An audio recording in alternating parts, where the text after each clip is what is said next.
Hello, this is your boy Miguel from the Mobile 757, working on a Subaru. I just want you to see some of the crazy stuff that I go through in the field.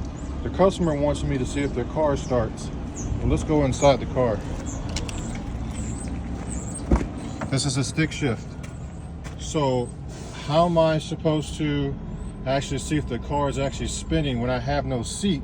So that means I'm gonna have to literally almost lay down just to get the car started, because this is a stick shift. This is what I'm talking about. Of sometimes you have to think before a mechanic shows up. What am I supposed to do?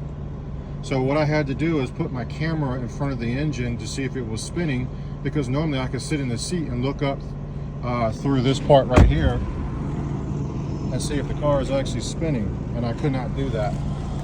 It's completely ridiculous. And then another thing, if you know your battery is dead and you're telling me your battery is dead, get a new battery before I could do a correct diagnostic. This is just a mechanic tip.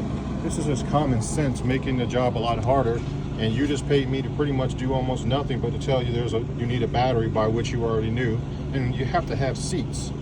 If you like this video, please like, subscribe, and share. You can't make this up.